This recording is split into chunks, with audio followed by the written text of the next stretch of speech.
विद्यार्थी मित्रों फरी पाछું તમારું સ્વાગત છે આપણા ઓનલાઈન સેશનમાં। આપણે પ્રકરણ 14 નૈસર્ગિક સ્ત્રોતો વિશે અભ્યાસ કરી રહ્યા છે।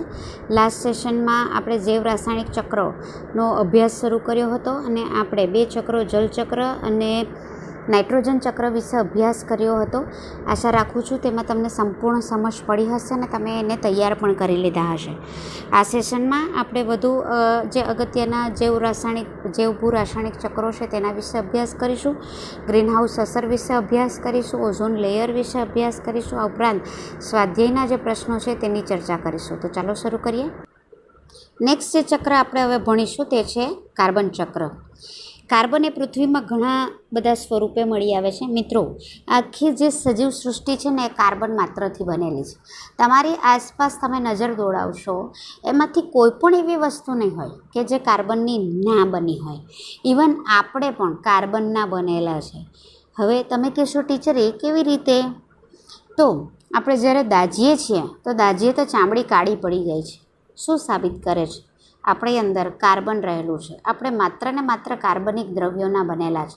આપણે જ્યારે રોટલી બનાવતા હોઈએ ત્યારે તેમાં થોડાક ભાત પડે છે, એ જોજો કાળા રંગની હોય છે, કાર્બન છે, બરાબર? એટલે સજીવ માત્ર કાર્બનનો બનેલો છે। આ ઉપરાંત પૃથ્વી ઉપર મળી આવતા હીરો અને ગ્રેફાઇટ એ પણ કાર્બનના સ્વરૂપો છે, જેના વિશે તમે જાણો છો। કાર્બનનું સખત સ્વરૂપ હીરો છે અને કાર્બનનું નરમ સ્વરૂપ એ ગ્રેફાઇટ છે। ગ્રેફાઇટ એટલે તમારી પેન્સિલની અણી, બરાબર, જેના વડે તમે લખો છો। આ ઉપરાંત આપણે જોયું કે કાર્બન ડાયોક્સાઇડ પાણીમાં ઓગળે છે તો તે પોતાનું જલીય પ્રાણી છે, પોતાના રક્ષણ માટે તે કવચ બનાવે છે। એટલે કાર્બોનેટ સ્વરૂપે તે મળી આવે છે, ચૂનાના પથ્થરને બધું મળે છે ને, એ પણ શેમાંથી નિર્માણ પામ્યું છે? કાર્બનમાંથી પામ્યું છે। ત્યાર પછી આપણે જોયું તેમ સજીવ માત્ર એ કાર્બનનો બનેલો છે, એટલે કાર્બનના અણુ પર આધાર રાખે છે। પ્રાણીઓનું બાહ્ય શરીર કાર્બનનું બનેલું છે અને અંતઃકંકાલ એટલે કે આપણા શરીરનું જે હાડપિંજર છે એ પણ કાર્બનનું બનેલું છે। એટલે આપણું જે શરીર છે એ કાર્બનિક પદાર્થ જ છે। કાર્બનિક પદાર્થ એટલે કાર્બન છે। મિત્રો, સ્ક્રીન ઉપર તમને જે દેખાઈ રહ્યું છે તે કાર્બન ચક્રની આકૃતિ તમને દેખાઈ રહી છે। કાર્બન ચક્રને સમજવાની શરૂઆત કરીએ। પહેલાં તો વ્યાખ્યા આવશે। કાર્બનનું અથવા તો કાર્બન ડાયોક્સાઇડ સ્વરૂપે કહી શકો તમે વાતાવરણમાંથી જમીનમાં અને જમીનમાંથી ફરી પાછું વાતાવરણમાં પરિવહન થતા જે ચક્રનું નિર્માણ થાય તેને કાર્બન ચક્ર કહેવામાં આવે છે। વાતાવરણમાં મુખ્યત્વે કાર્બન એ કાર્બન ડાયોક્સાઇડ સ્વરૂપે છે, જે તમને અહીંયા સ્ક્રીન પર દેખાય છે। વાતાવરણમાં કાર્બન ડાયોક્સાઇડનું જે પ્રમાણ છે તે 0.03% છે। વનસ્પતિ એ દિવસ દરમિયાન પ્રકાશ સંશ્લેષણની પ્રક્રિયા દ્વારા કાર્બન ડાયોક્સાઇડનો ઉપયોગ કરે છે, જ્યારે રાત્રિ દરમિયાન કાર્બન ડાયોક્સાઇડ ફરી પાછો વાતાવરણમાં મુક્ત કરે છે। વાતાવરણમાંનો જે કાર્બન ડાયોક્સાઇડ છે તે ઘણો ખરો કાર્બન ડાયોક્સાઇડ સમુદ્રના પાણીમાં ઓગળે છે અને સમુદ્રના પાણીમાં તે કાર્બોનેટ સ્વરૂપે રૂપાંતરણ પામે છે ક્ષારો સાથે મળીને। અને જે પાણીમાં વસતા સજીવો છે એ પોતાના રક્ષણ માટે તેમાંથી ચૂનાના પથ્થરનું એટલે કે કવચનું નિર્માણ કરે છે, જે આપણે ભણી ગયા। વનસ્પતિએ પ્રકાશ સંશ્લેષણની પ્રક્રિયા માટે જે કાર્બન ડાયોક્સાઇડનો ઉપયોગ કર્યો તેમાંથી તે કાર્બોદિત નામનો પદાર્થ બનાવે છે કે જે કાર્બન ધરાવે છે, બરાબર? કાર્બોદિત આપણે ગ્લુકોઝ ભણેલા ને, પ્રકાશ સંશ્લેષણની પ્રક્રિયા દ્વારા ગ્લુકોઝ નિર્માણ પામે। તો એ કાર્બોદિત અથવા તો ઉત્પન્ન થતો ગ્લુકોઝ એ વનસ્પતિનો જ્યારે આહાર તરીકે ઉપયોગ પ્રાણીઓ કરે છે ત્યારે પ્રાણીઓમાં તે ગ્લુકોઝ આવે છે, કારણ કે ગ્લુકોઝ સ્વરૂપે કાર્બન પ્રાણીઓમાં આવે છે કે જે પ્રાણીઓના શરીરનું નિર્માણ કરે છે। પ્રાણીઓ જ્યારે શ્વસન કરે છે ત્યારે શ્વસન દરમિયાન ઉચ્છવાસમાં તે કાર્બન ડાયોક્સાઇડ બહાર ફેંકે છે, જે વાતાવરણમાં ફરી પાછો મળે છે। તમને કીધું તેમ રાત્રિ દરમિયાન વનસ્પતિ વધારાનો કાર્બન ડાયોક્સાઇડ વાતાવરણમાં ભેળવે છે। હવે આ જે વનસ્પતિ અને પ્રાણીઓ, બરાબર, પોતાના જીવનકાળ દરમિયાન જ્યારે મૃત્યુ પામે છે ત્યારે એમના મૃતદેહો સડવાથી ફરી પાછા એ કાર્બનિક પદાર્થનું અકાર્બનિક પદાર્થમાં વિઘટન થાય છે। કાર્બનિક પદાર્થોનું અકાર્બનિક એટલે જ્યારે સજીવો મૃત્યુ પામે ત્યારે તે સડે છે, એટલે કાર્બન ધરાવતા પદાર્થોમાંથી જે સૂક્ષ્મ જીવો છે એ આ સજીવોને સડાવીને તેનું રૂપાંતરણ કરી નાખે છે અકાર્બનિક પદાર્થ, એટલે સલ્ફર, મેગ્નેશિયમ, ફોસ્ફરસ જેવા જે તત્વો હોય ને તે કાર્બન નથી ધરાવતા, એટલે એને અકાર્બનિક તત્વો કહેવાય. એટલે અકાર્બનિક તત્વોમાં તેનું રૂપાંતરણ કરે છે ને જમીનમાં ભેળવી દે છે. જમીનમાં આવી ગયો જે કાર્બન હતો તે, અને ત્યાર પછી જો આ સજીવો મૃત્યુ પામે અને જો જમીનમાં અથવા તો પાણીમાં તે દટાય તો તેનું અશ્મિ બળતણ એટલે કે કોલસો અને પેટ્રોલિયમમાં તેનું રૂપાંતરણ થાય છે. પેટ્રોલિયમના જુદા જુદા ઘટકો એટલે ડીઝલ, પેટ્રોલ વગેરેના દહનથી કે કોલસાના દહનથી જ્યારે તેને સળગાવો એટલે આપણે જાણીએ ધુમાડો ઉત્પન્ન થાય. એટલે ધુમાડોમાં શું હોય? કાર્બન ડાયોક્સાઇડ હોય, અને ફરી પાછો એ રીતે કાર્બન ડાયોક્સાઇડ સજીવમાંથી વાતાવરણમાં આવે છે. આમ તમે જોયું કે કાર્બન ડાયોક્સાઇડ એ વાતાવરણમાંથી ભૂમિમાં અને ભૂમિમાંથી ફરી પાછું સજીવોમાંથી ફરી પાછું વાતાવરણમાં, આમ નિરંતર આ ચક્ર ચાલ્યા કરે છે, અને પરિણામે વાતાવરણમાં કાર્બન ડાયોક્સાઇડનું પ્રમાણ જળવાઈ રહે છે, જેને કાર્બન ચક્ર કહેવામાં આવે છે. જો મિત્રો અહીંયા સ્ક્રીન ઉપર કાર્બન ડાયોક્સાઇડ ચક્રની એક અન્ય આકૃતિ બતાવી છે. હા, તમને જે આગળ જે સમજણ પાડી એ દરમિયાન જે આપણે ઈંધણ બને છે પેટ્રોલિયમ અથવા તો કોલસો, એનો ફેક્ટરીમાં ઉપયોગ કરવામાં આવે અથવા અન્ય પદાર્થોનો ફેક્ટરીમાં ઉપયોગ કરવામાં આવે ત્યારે જે ધુમાડો નીકળે છે એમાં પણ કાર્બન ડાયોક્સાઇડ હોય છે, અને આ રીતે પણ તે વાતાવરણમાં ભળે છે. નેક્સ્ટ અગત્યનો જે સવાલ આપણે હવે ભણીશું તે છે ગ્રીન હાઉસ અસર. તો ગ્રીન હાઉસ અસર એટલે શું? તો કોઈપણ તંત્રના બહારના તાપમાન કરતાં અંદરનું તાપમાન વધારવા માટે એક આવરણ બનાવવું પડે, ને આ પ્રકારનું આવરણ એટલે ગ્રીન હાઉસ અસર. હવે તમે કહેશો ટીચર આ શું? આમાં તો કંઈ સમજ ના પડી. તો મિત્રો આપણે જાણીએ છીએ જેમ આપણે અન્ય ગ્રહોની જ્યારે સરખામણી કરેલી અથવા તો ચંદ્ર અને પૃથ્વીની સરખામણી કરેલી, તો આપણે એમાં જોયેલું કે ચંદ્રનું રાત્રિ દરમિયાન જે તાપમાન છે એ -190 ડિગ્રી થાય છે. આટલા નીચા તાપમાને કોઈપણ સજીવ સૃષ્ટિનું તેના પર અસ્તિત્વ હોઈ જ ન શકે. જો પૃથ્વી પણ આટલી ઠંડી હોત તો શું પૃથ્વી ઉપર જીવન શક્ય હોત? ના હોત ને. એટલે આપણું વાતાવરણમાં રહેલા કેટલાક વાયુઓ કે જેના કારણે પૃથ્વીનું જે તાપમાન છે તે હૂંફાળું રહે છે. એટલે બહારના વાતાવરણ એટલે કે અન્ય ગ્રહો પરના વાતાવરણની જેમ તે ઠંડુ અહીંયા નિર્માણ નથી થતું. જે તાપમાન છે તે પૃથ્વી ઉપર જળવાઈ રહે છે, અને આ જે તાપમાન જાળવવાની પ્રક્રિયા છે એને કહેવામાં આવે છે ગ્રીન હાઉસ અસર. અને આ જે સમજાવ્યું એ આપણા પૃથ્વી ઉપર કોણ કરે છે? આપણા વાતાવરણ. આપણા વાતાવરણમાં રહેલા કેટલાક વાયુઓ જે સમજાવું છું તમને, તે શું કરશે? તો જ્યારે સૂર્યપ્રકાશ જમીન ઉપર પડે છે ત્યારે તે જમીન ઉપરથી સૂર્યપ્રકાશનું પરાવર્તન થઈને તે વાતાવરણમાં જાય. હવે વાતાવરણમાં જઈને એ કિરણો, સૂર્યપ્રકાશના કિરણો જે ગરમી ધરાવે છે તેને પૃથ્વીની બહાર જતાં વાતાવરણના કેટલાક વાયુઓ તેને રોકી દે છે, મતલબ પૃથ્વી પર જ રહેવા દે છે. તો એનાથી શું થાય? તો એનાથી જે સૂર્યપ્રકાશના કિરણો પૃથ્વી પર રહે છે એની ગરમીના કારણે પૃથ્વીનું તાપમાન એકાએક નીચું જતું રહેતું નથી. એટલે પૃથ્વીનું તાપમાન એ હૂંફાળું રહે છે, સજીવોને રહેવા લાયક રહે છે. અને આ રીતે પૃથ્વીનું સરેરાશ તાપમાન વધારે, મતલબ કે સજીવોને રહેવા લાયક બની રહ્યું. અને આ જે અસર છે તેને ગ્રીન હાઉસ અસર કહેવાય. તો પ્રશ્ન એ થાય કે કયા એવા વાયુઓ છે કે જે સૂર્યપ્રકાશના કિરણોને પૃથ્વીની બહાર જવા દેતા નથી? તો એ જે વાયુ છે તે છે કાર્બન ડાયોક્સાઇડ અને મિથેન જેવા વાયુઓ, જે વાતાવરણમાં રહેલા છે. અને સૂર્યપ્રકાશના કિરણો જ્યારે પૃથ્વી ઉપરથી પરાવર્તન પામતા હોય છે ત્યારે પરાવર્તન પામતા આ કિરણોને કાર્બન ડાયોક્સાઇડ અને મિથેન જેવા વાયુઓ શોષી લે છે, મતલબ કે તે પૃથ્વીની બહાર જવા દેતા નથી. પરિણામે વાતાવરણમાં રહેલા કાર્બન ડાયોક્સાઇડના કારણે વાતાવરણમાં જ આ કિરણો શોષાઈ જવાના કારણે હવા જે છે તે હૂંફાળી રહે છે, ગરમ રહે છે. એટલે પૃથ્વીનું તાપમાન એ ઘટી જતું નથી. તો આ જે કાર્બન ડાયોક્સાઇડ વાયુ છે તેને ગ્રીન હાઉસ વાયુ કહેવાય. તો પ્રશ્ન એ થાય કે શું ખાલી કાર્બન ડાયોક્સાઇડ જ ગ્રીન હાઉસ વાયુ છે? મેં તમને હમણાં જ કીધું કે ના, બીજા પણ ગ્રીન હાઉસ વાયુ છે, જેમ કે મેં તમને એક ઉદાહરણ કહી દીધું, તે છે મિથેન. આ ઉપરાંત પાણીની બાષ્પ એટલે પાણી પણ એ જ કામ કરે છે, મિથેન તમને કહી દીધું. આ ઉપરાંત નાઇટ્રસ ઓક્સાઇડ, ઓઝોન વાયુ, બરાબર. ત્યાર પછી ક્લોરોફ્લોરોકાર્બન, ત્યાર પછી હાઇડ્રોફ્લોરોકાર્બન, આ બધા એવા છે કે જે ગ્રીન હાઉસ વાયુ છે. કેમ ગ્રીન હાઉસ વાયુ કીધા મિત્રો?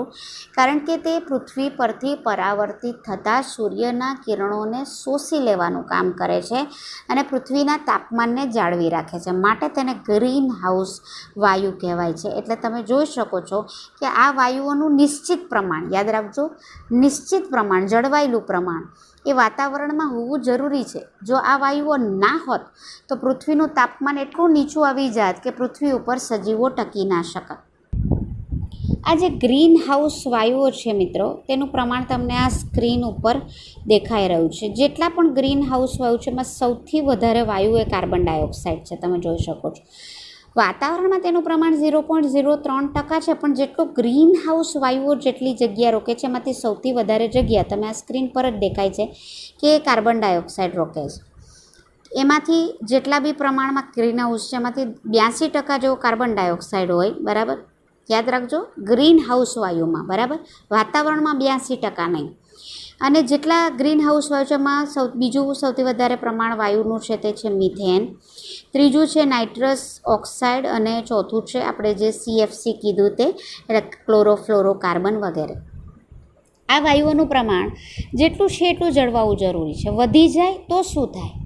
વધી જાય તો સૂર્યપ્રકાશના જેટલા કિરણો છે એ બધાને શોષી લેશે.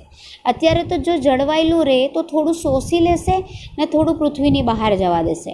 પણ જો વધતું જાય આ પ્રમાણ મિથેન કે કાર્બન ડાયોક્સાઇડ વગેરેનું, તો પૃથ્વી પરથી પરાવર્તન પામતા બધા જ સૂર્યના કિરણોને તે શોષતું જશે. પરિણામે વાતાવરણનું જે તાપમાન છે તે ધીરે ધીરે ઊંચું આવશે અને એને જ તો આપણે ગ્લોબલ વોર્મિંગ કીધું ને મિત્રો. એટલે ગ્લોબલ વોર્મિંગ જેવી સમસ્યા ઉદ્ભવી શકે. હવે આ વાયુઓ એટલે કે ગ્રીન હાઉસ વાયુ કેવી રીતે વધે? બરાબર, તો આપણે જે બળતણ ને વગેરેનો ઉપયોગ કરીએ છીએ એના કારણે કાર્બન ડાયોક્સાઇડનું પ્રમાણ વાતાવરણમાં વધે છે, બરાબર. ત્યાર પછી આપણે જે વાહન વ્યવહાર છે એમાં કાર્બન ડાયોક્સાઇડનું પ્રમાણ વધે છે. ઉદ્યોગો છે એના કારણે આપણા વાયુઓનું પ્રમાણ એ વધી રહ્યું છે. આ ઉપરાંત જે એગ્રીકલ્ચરમાં જંતુનાશક દવાનો છંટકાવ કરવામાં આવે કે એર કન્ડિશન ને રેફ્રિજરેટરમાં આપણે જે ક્લોરોફ્લોરોકાર્બન જોયું ને એ વાયુનો ઉપયોગ થાય છે. આપણા સ્પ્રે હોય તેમાં પણ તેનો ઉપયોગ થાય છે અને એના કારણે પણ વાતાવરણમાં ધીરે ધીરે આ વાયુઓનું પ્રમાણ જેટલું જળવાવું જોઈએ એના કરતાં વધી રહ્યું છે અને પરિણામે ગ્લોબલ વોર્મિંગ જેવી ઇફેક્ટ આપણને દેખાઈ રહી છે. તો હવે આપણને પ્રશ્ન થાય કે જો આ રીતે વાયુ વધશે તો શું થશે? મેં તમને તો એક સમજાવી જ દીધું કે જેમ જેમ આ વાયુઓનું પ્રમાણ વધતું જશે તેમ તેમ સૂર્યના કિરણો જે પૃથ્વી પરથી પરાવર્તિત થયા છે તે વાતાવરણમાં વધુ ને વધુ શોષાશે. પરિણામે પૃથ્વીનું તાપમાન ધીરે ધીરે ઊંચું આવશે. તો ઊંચું આવશે તો શું થશે મિત્રો? તમે જાણો છો પૃથ્વીના ઉત્તર ધ્રુવ અને દક્ષિણ ધ્રુવ એવા છે કે જેના પર મહત્તમ બરફ રહેલો છે. ધીરે ધીરે આ બરફ પૃથ્વીનું તાપમાન ઊંચું આવશે તો પીગળવા મળશે. અત્યારે તે હિમ સ્વરૂપે જ છે, 12 માસ હિમ સ્વરૂપે, હાલાકે અત્યારે પણ તે પીગળી રહ્યો છે. તમે જો ન્યૂઝમાં જોશો તો આ જે ગ્લેશિયર કહેવામાં આવે એ ગ્લેશિયર એટલે કે બરફનો આચ્છાદિત પ્રદેશ સતત પૃથ્વીના તાપમાન વધવાના કારણે સતત તે પીગળી રહ્યો છે. તો પીગળશે તો શું થશે? તો પીગળશે તો પાણીમાં રૂપાંતરણ થશે. તો પાણી જશે ક્યાં? તો એ જે પાણી છે પહાડી ઇલાકાનું, કે કારણ કે પહાડો ઉપર બરફ સ્વરૂપે છે, તો એ જે ઉત્તર અને દક્ષિણ ધ્રુવનો પહાડો ઉપર રહેલો બરફ એ પાણી સ્વરૂપે પીગળી અને પૃથ્વી પર રહેલા સમુદ્રમાં, કારણ કે જાય તો ક્યાં જાય, સમુદ્રમાં આવશે. હવે મિત્રો, દરેક સમુદ્રની પાણી સંગ્રહ કરવાની કેપેસિટી એક નિશ્ચિત હોય, જેમ આપણે ગ્લાસમાં પાણીની વાત આગલા સેશનોમાં કરેલી તે પ્રમાણે. હવે જો એની કેપેસિટી કરતાં વધારે પાણી એમાં આવી ગયું, સમુદ્રમાં આવી ગયું, તો એ ક્યાં જશે? તો એ જ્યાં સમુદ્રથી નીચાણવાળા પ્રદેશો છે ત્યાં તે ફરી વળશે. પરિણામે મોટી જાનહાનિઓ થશે. રહેવા માટે સજીવોને કોઈ જમીન નહીં રહે અને આ જ અસરને ગ્રીન હાઉસ અસર કહેવામાં આવે છે. તો આશા રાખું છું આ ટૉપિકમાં તમને સમજ પડી હશે.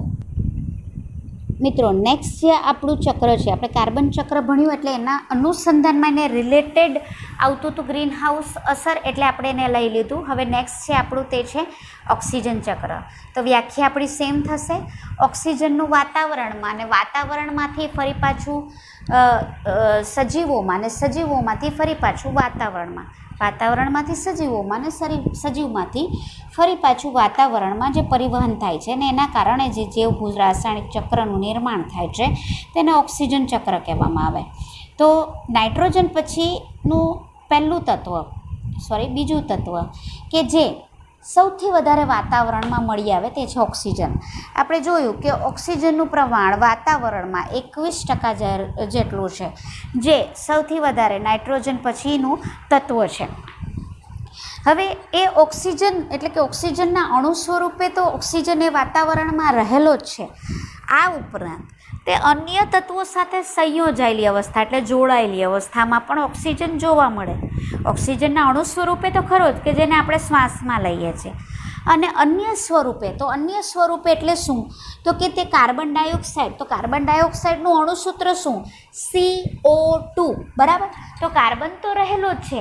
આ ઉપરાંત કાર્બન ડાયોક્સાઇડ ચક્રમાં એ ઓક્સિજન પણ રહેલો છે. આમ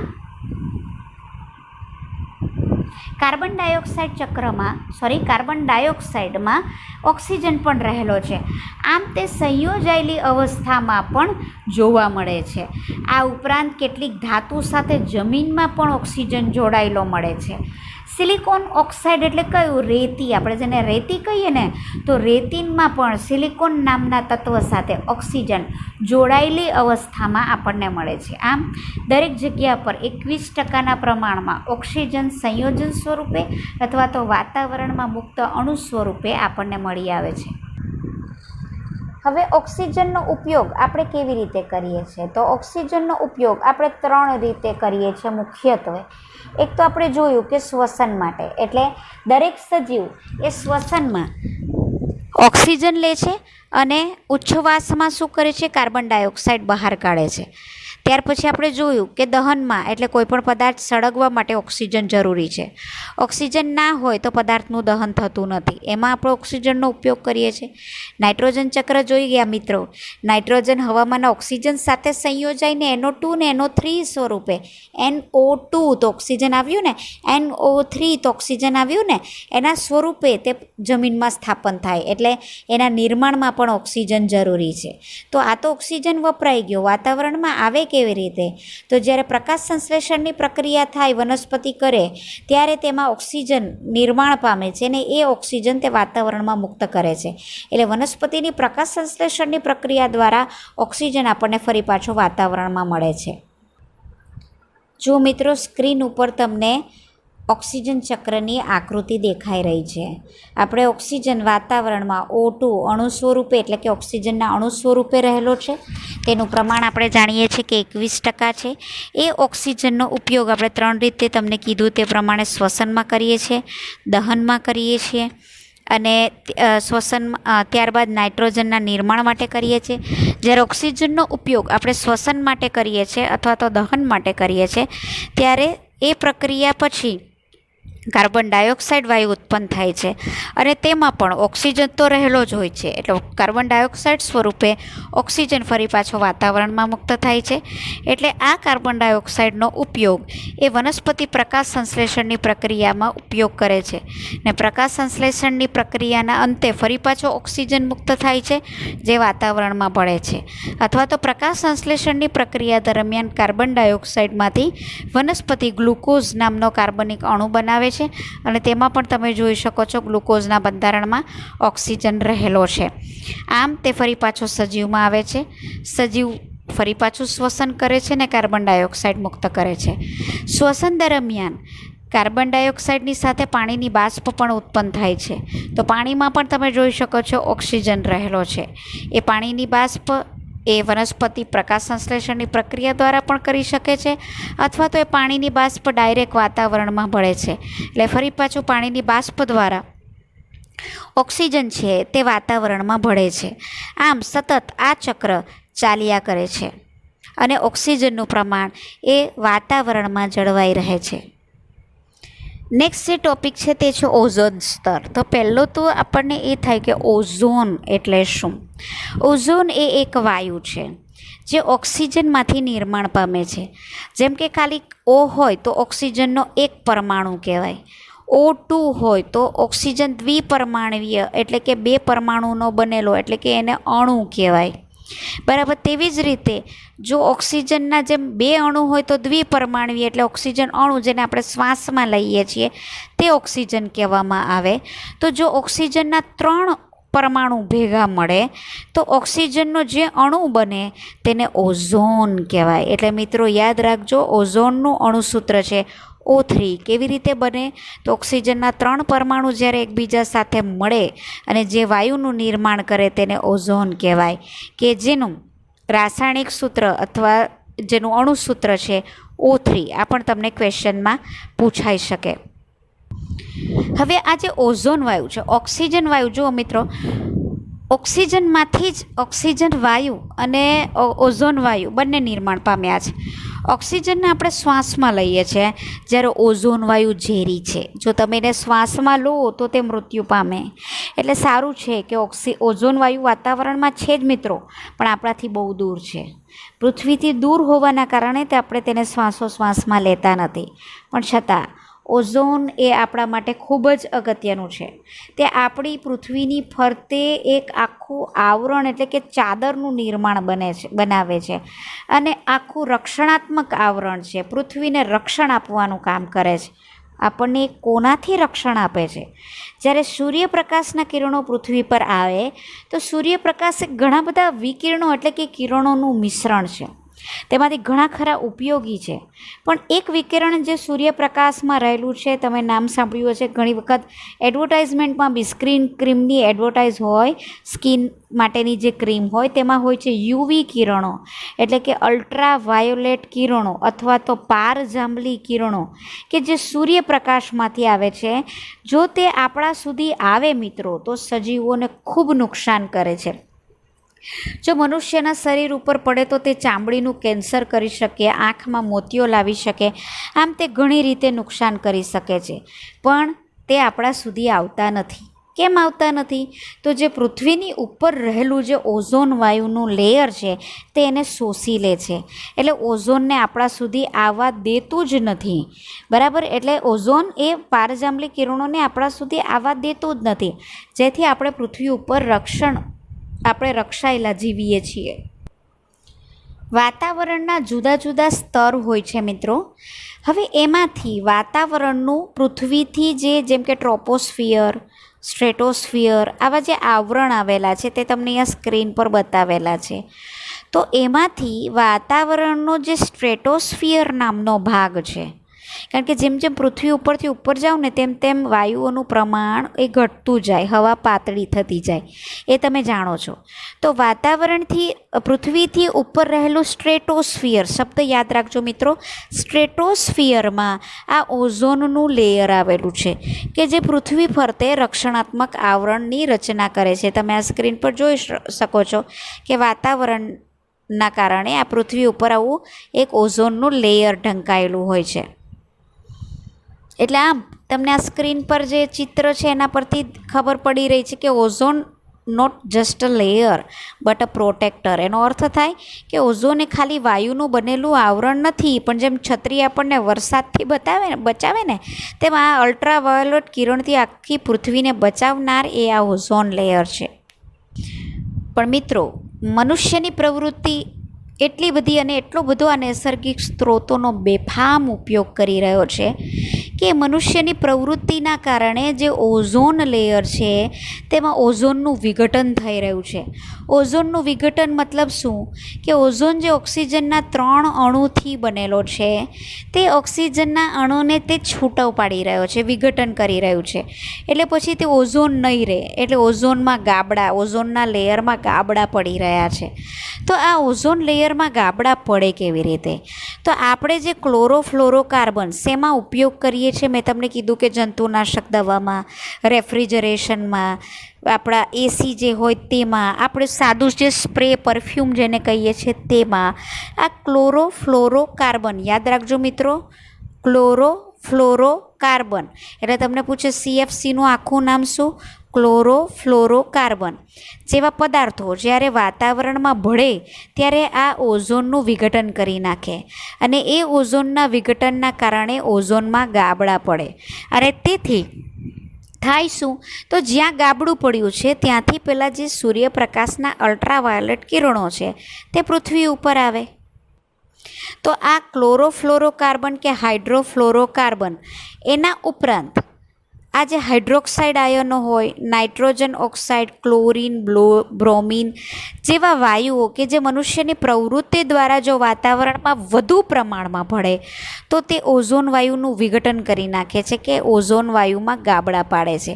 પણ મુખ્ય વાયુ મેં તમને કીધું તે આ છે ક્લોરોફ્લોરોકાર્બન. વાતાવરણનું જે એક લેયર ટ્રોપોસ્ફિયર છે, ટ્રોપોસ્ફિયર એ આ વાયુઓને શોષી શકતું નથી જે મનુષ્યની પ્રવૃત્તિ દ્વારા વાતાવરણમાં ભળે છે અને એના કારણે આ ક્લોરોફ્લોરોકાર્બન અથવા તો અન્ય આયનો જે આપણે જોયા એ સીધા જ ઓઝોન સ્તર સુધી પહોંચે છે અને ઓઝોનનું વિઘટન કરી નાખે છે. એટલે તમે જોઈ શકો છો કે આ ક્લોરીન છે, બરાબર, ક્લોરોફ્લોરોકાર્બનમાંથી આ ક્લોરીન છે. તો ક્લોરીનનો એક અણુ તમે જોઈ શકો છો કે ઓક્સિજનનું વિઘટન એટલે ઓઝોનનું વિઘટન કરી નાખે છે, બરાબર, અને તેનું ઓક્સિજન પરમાણુ અથવા તો ઓક્સિજન વાયુમાં રૂપાંતરણ કરે છે. આપણને એમ થાય કે હા ટીચર ચલો ઓઝોનનું વિઘટન થશે, ઓક્સિજનનું પ્રમાણ તો વધશે ને. પણ મિત્રો ઓક્સિજનનું પ્રમાણ વધશે પણ જો ઓઝોનનું વિઘટન થયું તો અલ્ટ્રાવાયોલેટ કિરણો સૂર્યપ્રકાશમાંથી પૃથ્વી ઉપર આવશે તો મેં તમને કીધું તેમ કે તે સજીવોને નુકસાન પહોંચાડશે, તે સજીવોને જીવવાલાયક, તે વનસ્પતિમાં રોગો ઉત્પન્ન કરી શકે, પાણીમાં રહેલી જીવસૃષ્ટિ કે આપણને પણ કેન્સર જેવા રોગો ઉત્પન્ન કરી શકે છે. હવે મિત્રો એક જાણવા જેવી બાબત છે તે જોજો કે કેટલું નુકસાન પહોંચાડી શકે છે આ જો ક્લોરીન છે કે ક્લોરોફ્લોરોકાર્બન છે એ વાતાવરણમાં ભળે તો. ખાલી એક ક્લોરીન પરમાણુ ઓઝોનના 1,00,000 પરમાણુને તોડે છે, એક જ ક્લોરીન પરમાણુ, બરાબર. તમે સમજી શકો છો કે કેટલું નુકસાનકારક છે. અને આ એક ક્લોરીન પરમાણુ આ તોડવાની પ્રક્રિયા 2 વર્ષ સુધી સતત ચાલુ રાખે તો ઓઝોનનું કેટલું વિઘટન થતું હશે વિચાર કરો.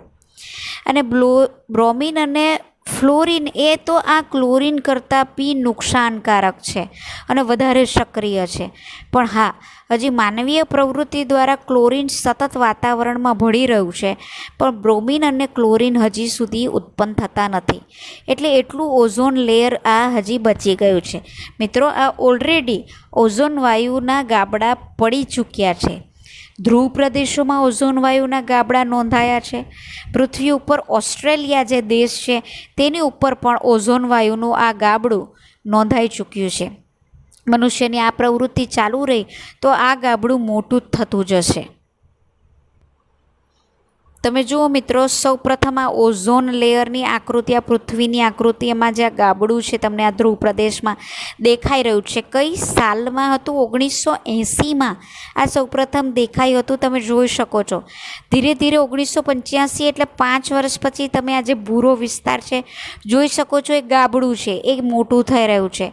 ત્યાર પછીના 5 વર્ષમાં તે થોડું જળવાયેલું રહ્યું પણ છતાં તેનું પ્રમાણ વધુ છે.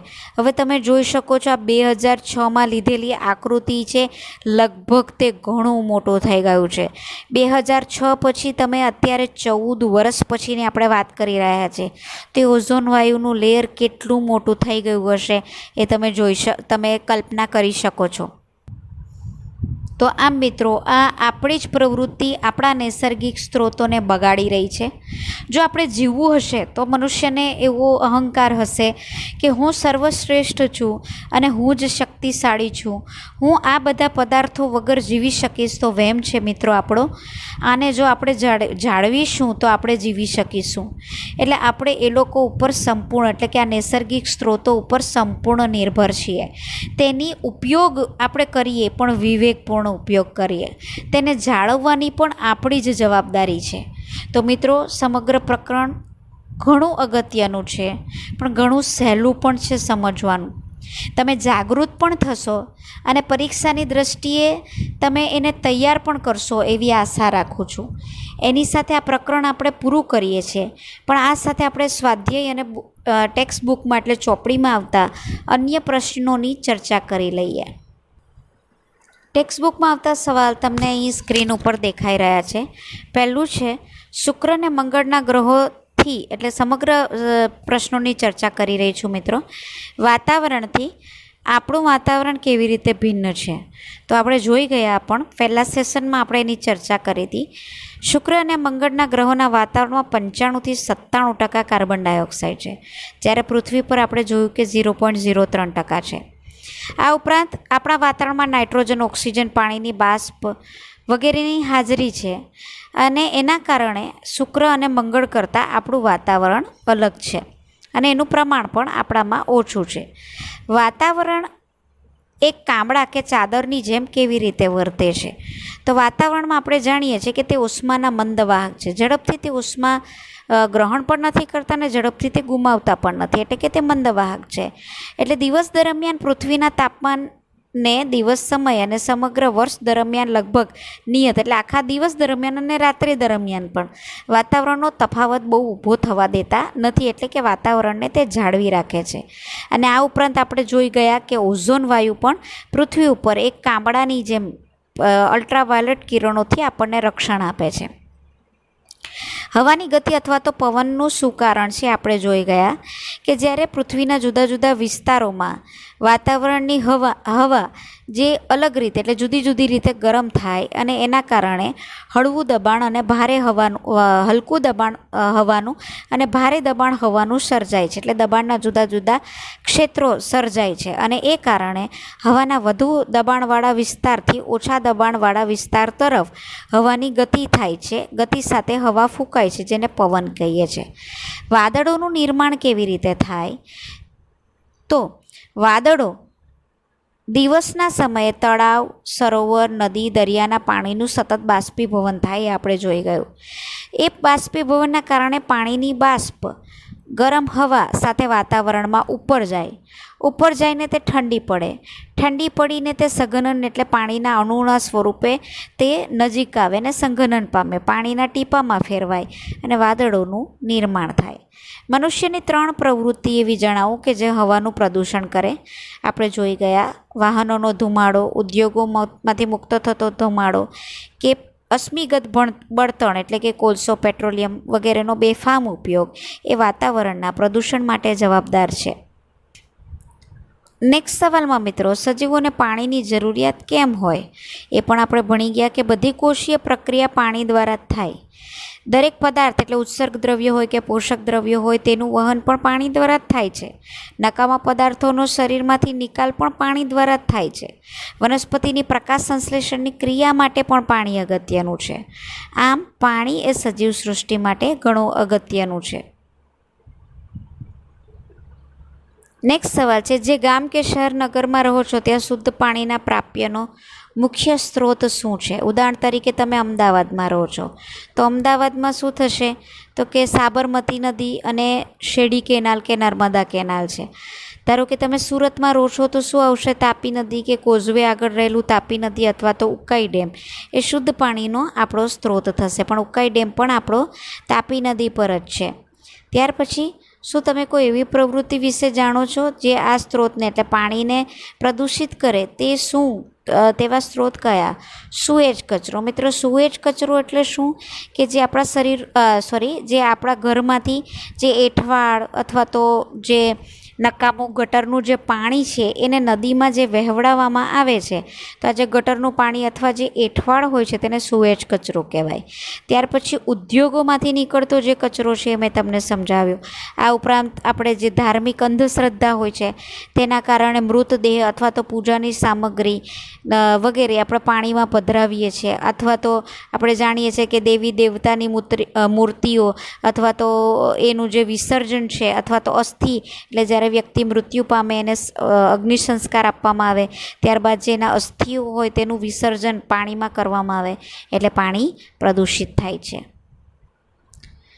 નેક્સ્ટ સવાલ છે, મિત્રો અહીંયા સવાલ છે કે ભૂમિ કે માટીનું નિર્માણ કેવી રીતે થાય. હવે એક્ઝામમાં આ લાંબો પ્રશ્ન સ્વરૂપે પણ તમને પૂછાઈ શકે, પણ અહીં તમે જોઈ શકો છો બ્રેકેટમાં 1 માર્કમાં પૂછાયેલો છે. તો તમારે તે પ્રમાણેનો જવાબ લખવાનો હોય કે જ્યારે પથ્થર ઉપર સૂર્યપ્રકાશ, પાણી, લાઇકેન, આપણે જોયું પવન વગેરે મુક્ત થાય ત્યારે એ પથ્થરોમાં તિરાડ પડે, તિરાડો મોટી થાય અને એ મોટી થતી જાય છે. જેમ કે પાણી છે, આ તિરાડોમાં પ્રવેશે એટલે તિરાડોને વધુ મોટી કરે છે, બરાબર. અને પવન અને પાણીની અસરથી તેનું વિઘટન થાય છે અને ભૂમિના કણોનું નિર્માણ થાય. ભૂમિનું ક્ષરણ અથવા તો ભૂમિનું ધોવાણ એટલે શું? તો કે તીવ્ર પવન અને પાણીના કારણે જે ભૂમિના કણો છે એનું ઉપરનું સ્તર એ એક જગ્યાએથી બીજી જગ્યાએ તેના ખનિજ તત્વો સાથે વિસ્તરણ પામે છે. તો એને ભૂમિનું ધોવાણ અથવા તો ક્ષરણ કહેવામાં આવે છે. ક્ષરણ ઓછું કરવા આપણે શું કરી શકીએ? તો આપણે કીધું તે પ્રમાણે વૃક્ષોની રોપણી જ્યાં ખાલી જગ્યા છે જમીનમાં ત્યાં કરવું જોઈએ, ઘાસની રોપણી કરવી જોઈએ, ખેતરની ફરતે પાળા બનાવવા જોઈએ કે જેથી પાણીનું વહન ના થાય. પાળા એટલે પાણીને જતું વહેતું અટકાવવા માટેની વ્યવસ્થા. અને બીજું કે પાણીના નિકાલ માટે યોગ્ય વ્યવસ્થા ન કરવી જોઈએ કે જેથી એક જગ્યા પર પાણીનો સંગ્રહ ન થાય. નદી કિનારે જે મોટા મોટા પથ્થરો કે આળસો ગોઠવો એટલે નદીનું પાણી વહીને એક જગ્યાએથી બીજી જગ્યાએ ના જાય. પર્વતીય વિસ્તારોમાં ધાબા ખેતી એટલે મેં તમને સ્ક્રીન ઉપર બતાવેલું આના માટે બીજા સેશનમાં કે પહાડી વિસ્તારમાં પગથિયા બનાવી દેવામાં આવે અને એના ઉપર ખેતી કરવામાં આવે અથવા તો વાવણી કરવામાં આવે. એટલે પહાડો પરથી જે વહેતું પાણી છે તે જમીનનું ધોવાણ વૃક્ષોના અથવા તો ખેતરના કારણે ઓછું થઈ જાય. એને ધાબા ખેતી કહેવામાં આવે. એટલે ધાબા ખેતીનો અથવા ધાબા પદ્ધતિનો ઉપયોગ કરવો જોઈએ. નેક્સ્ટ સવાલમાં મિત્રો, જળચક્રમાં પાણીની કઈ કઈ અવસ્થાઓ મળી આવે? પ્રવાહી પણ મળી આવે છે જલચક્રમાં. પાણીની બાષ્પ સ્વરૂપે બાષ્પીભવન થાય એટલે વાયુ પણ હોય. જો જલચક્રમાં અચાનક વાદળાનું એટલે કે વાતાવરણનું તાપમાન જો ઘટી જાય તો જે પાણી છે તે ઘન અવસ્થામાં ફેરવાઈ જાય. એટલે 3 અવસ્થા તેમાં જોવા મળે છે. જૈવિક મહત્ત્વના 2 સંયોજનના નામ આપો જેમાં ઓક્સિજન અને નાઇટ્રોજન બંને હોય. તો આપણા શરીરમાં રહેલું પ્રોટીન અથવા તો ન્યુક્લિક એસિડ એમાં નાઇટ્રોજન પણ હોય અને ઓક્સિજન પણ હોય, એ યાદ રાખજો મિત્રો. હવામાં કાર્બન ડાયોક્સાઇડ વધારે તેવી મનુષ્યની 3 પ્રવૃત્તિ. તો જ્યારે પરિવહન માટે એટલે કે વાહન વ્યવહારનો ઉપયોગ કરીએ એમાં, પછી ઉદ્યોગોમાં જે બળતણ સળગે છે એમાં, રસોઈ માટે જે બળતણ સળગે છે એમાંથી કાર્બન ડાયોક્સાઇડ વધુ નીકળે છે. ગ્રીન હાઉસ અસર મેં તમને સમજાવી છે, એ આન્સર તમે જાતે લખવાનો પ્રયત્ન કરજો મિત્રો. કે વાતાવરણમાં કાર્બન ડાયોક્સાઇડ અને મિથેન વાયુનું પ્રમાણ વધારે હોય જે પૃથ્વીનું પરથી પરાવર્તિત થતા સૂર્યના કિરણોને શોષી લે છે અને પરિણામે પૃથ્વીનું તાપમાન એને જાળવી રાખે છે. પણ જો એ પ્રમાણ વાયુઓનું વધી જાય તો પૃથ્વી પરથી પરાવર્તિત થતા સૂર્યના કિરણોનું શોષણ વધુ થાય એટલે પૃથ્વીનું તાપમાન ઊંચું આવે અને પરિણામે અતિશય ગરમી પૃથ્વી ઉપર વધી જાય. ગરમી વધવાના કારણે ધ્રુવ પ્રદેશનો બરફ ઓગળીને સમુદ્રમાં આવે અને સમુદ્ર તરફથી તે પાણી નીચાણવાળા વિસ્તારોમાં જઈ જાનહાનિ કરે. આ આખી ગ્રીન હાઉસ ઇફેક્ટ છે. વાતાવરણમાં મળી આવતા ઓક્સિજનના 2 સ્વરૂપ કયા છે? તો આપણે જાણીએ છીએ કે મૂળભૂત ઓક્સિજન સ્વરૂપે, કાર્બન ડાયોક્સાઇડ સ્વરૂપે. તમે અહીં ઓઝોન પણ લખી શકો છો. નેક્સ્ટ જે સવાલ છે સ્વાધ્યાયનો તે જુઓ કે જીવન માટે વાતાવરણની આવશ્યકતા શું છે? આ તમામ પ્રશ્નો વિશે મેં ચર્ચા કરી જ છે મિત્રો. વાતાવરણ આપણે જાણીએ રક્ષણાત્મક આવરણ ચાદર બનાવે છે. હવામાં નાઇટ્રોજન, ઓક્સિજન, કાર્બન ડાયોક્સાઇડ જે હોય છે, જે કાર્બનિક બંધારણ એટલે કાર્બનના અણુમાં રૂપાંતરણ થવા માટે અગત્યનું છે અને ઓક્સિજન આપણે શ્વાસમાં લઈએ છીએ. કાર્બન ડાયોક્સાઇડ પ્રકાશ સંશ્લેષણની ક્રિયામાં ઉપયોગી છે. સુકોષ કેન્દ્રીય અને આદિકોષ કેન્દ્રીય બધા જ સજીવો એ જે આ વનસ્પતિ પ્રકાશ સંશ્લેષણની ક્રિયામાં ગ્લુકોઝ બનાવે છે તે શરીરમાં લઈ અને તેને તોડીને ઉર્જા મુક્ત કરે છે અને એના કારણે આપણને શક્તિ મળે છે. આપણે જોયું તે પ્રમાણે લીલી વનસ્પતિ કાર્બન ડાયોક્સાઇડનો પ્રકાશ સંશ્લેષણમાં ઉપયોગ કરે છે અને ગ્લુકોઝ બનાવે છે. અને આ ઉપરાંત પૃથ્વીનું તાપમાન જાળવી રાખવા પણ વાતાવરણ એટલું જ અગત્યનું છે. જીવન માટે પાણીની આવશ્યકતા શું છે? સજીવ હમણાં એ પણ ભણી ગયા કે બધી જ જૈવિક ક્રિયા એમાં થાય છે. પોષક દ્રવ્યોનું વહન એ પાણીમાં થાય છે. બધા નકામા એટલે કે ઉત્સર્ગ દ્રવ્યોનું વહન પણ પાણી દ્વારા જ થાય છે. બધાને દરેક સજીવને જીવવા માટે પાણીનું નિશ્ચિત પ્રમાણ શરીરમાં હોવું જરૂરી છે. અને આ ઉપરાંત આપણે જાણીએ કે જળચર એટલે પાણીમાં રહેતા સજીવોનું રહેઠાણ જ પાણી છે. સજીવો જમીન પર કેવી રીતે નિર્ભર છે? શું પાણીમાં રહેવાવાળા સજીવો ભૂમિય સ્ત્રોતથી સ્વતંત્ર છે? બધા જ સજીવો પ્રત્યક્ષ કે પરોક્ષ રીતે જમીન ઉપર નિર્ભર છે. દરેક સજીવો બરાબર અલગ અલગ રીતે જમીન ઉપર નિર્ભર છે. કેટલાક ડાયરેક્ટ જમીન ઉપર વસે છે, કેટલાક ઇનડાયરેક્ટલી જમીન સાથે જોડાયેલા છે. વનસ્પતિઓ જમીનમાં મૂળ દ્વારા આપણે જોયું કે પાણીને ખનિજ ક્ષારનું શોષણ કરે છે, પોતાનો ખોરાક બનાવે છે. અને કેટલાક સજીવો આપણે જાણીએ કે ભૂમિમાં દર બનાવીને વસે છે. આપણે બધા પૃથ્વી પર તો વસીએ છીએ. મનુષ્ય પૃથ્વી ઉપર કૃષિ એટલે કે ખેતી કરીને જીવન નિર્વાહ કરે છે. પાણીમાં રહેવાવાળા સજીવો એ ભૂમિના સ્ત્રોતથી સંપૂર્ણ અલગ નથી. કેમ? પાણીની નીચે પણ તળિયું તો આવે ને ભૂમિનું, બરાબર, તો તેના ઉપર વસે છે. પાણીના પ્રવાહ સાથે ભૂમિય સ્ત્રોતના વિવિધ એટલે જ્યારે જમીનમાંથી પાણીનું વહન થઈને સમુદ્રમાં મળે ત્યારે ભૂમિના બધા જે ખનિજ તત્વો છે તે પાણીમાં ભળે છે અને એના ઉપર તો દરેક સજીવોનું અસ્તિત્વ હોય છે. ત્યાર પછી નેક્સ્ટ જે સવાલ છે તે આ છે, તમે ટેલિવિઝન ઉપર અને સમાચાર પત્રોમાં હવામાન સંબંધી રિપોર્ટ જોયા હશે. શું તમે વિચારો છો કે આપણે ઋતુનું પૂર્વાનુમાન એટલે પહેલેથી આગાહી કરવાને સક્ષમ છીએ? હા, આપણે હવામાન સંબંધી રિપોર્ટમાં તાપમાન, ભેજ, પવન અને એની ગતિના કારણે વરસાદ એ અગાઉના જે વર્ષો વીત્યાની સાથે સરખામણી કરી અને આપણે જે હવે ઉપગ્રહો છોડ્યા છે એના આધારે આપણે હવામાન ખાતાની આગાહી કરી શકીએ છીએ. આપણે જાણીએ છીએ કે ઘણી બધી માનવીય પ્રવૃત્તિ હવા, પાણી અને ભૂમિના પ્રદૂષણને વધારે છે. શું તમે વિચારો છો કે આ પ્રવૃત્તિ કંઈક અંશે વિશિષ્ટ રીતે સીમિત કરી શકાય કે જે પ્રદૂષણના સ્તરને ઘટાડીને પ્રદૂષણ ઘટાડવામાં મદદરૂપ કરી શકે? હા, મનુષ્યની જ પ્રવૃત્તિ છે જે આ પ્રદૂષણ કરે છે. જો મનુષ્યની પ્રવૃત્તિમાંથી કેટલીક પ્રવૃત્તિઓ ઉપર જો તે અંકુશ લાવે તો આ પ્રદૂષણને અટકાવી શકાય છે. કઈ? તો કે વાહનોનો ઉપયોગ ઘટાડો, એમાં અશ્મિ બળતણનો જો ઉપયોગ કરી રહ્યા છે તેને ઘટાડો, વધારે ને વધારે વૃક્ષ વાવો, ભૂમિને આખી પૃથ્વીની ભૂમિને વનસ્પતિથી આચ્છાદિત કરી દો, ઉદ્યોગોમાં જે નકામા પદાર્થો ઉત્પન્ન થાય છે તેને સીમિત કરો અથવા તો તે જે નકામા પદાર્થો છે એને હાનિકારકના બદલે બિનહાનિકારકમાં ફેરવી નાખો, પછી વાતાવરણમાં મુક્ત કરો. કૃષિ પ્રવૃત્તિમાં જે આપણે એટલે કે ખેતીમાં રાસાયણિક ખાતર કે જંતુનાશકનો ઉપયોગ કરીએ છીએ તેને ઘટાડો, તો તમે જમીન, હવા અને પાણીનું પ્રદૂષણ ઘટાડી શકશો. જંગલ હવા, જમીન અને પાણીની ગુણવત્તા પર કેવી રીતે અસર કરે છે તે સમજાવો. તો હવા આપણે જાણીએ છીએ કે જંગલો વાતાવરણમાંથી કાર્બન ડાયોક્સાઇડ શોષી લે એટલે એનું પ્રમાણ જાળવે, પ્રકાશ સંશ્લેષણની પ્રક્રિયા કરી તેનો ઉપયોગ કરે એટલે ઓક્સિજન મુક્ત કરે એટલે એનું પ્રમાણ જળવાય. આ ઉપરાંત તે બાષ્પોત્સર્જનની ક્રિયા દ્વારા પાણી ગુમાવે એટલે હવામાં ભેજ મૂકે એટલે હવાને ઠંડી રાખે એટલે કે તાપમાનને ઠંડુ રાખે છે, ભેજનું પ્રમાણ જાળવી રાખે છે. જમીન પર કેવી રીતે? તો આપણે જાણીએ છીએ કે વૃક્ષના જે મૂળ છે તે જમીનને જકડી રાખે છે અને પરિણામે જમીનનું ધોવાણ થતું અટકાવે છે.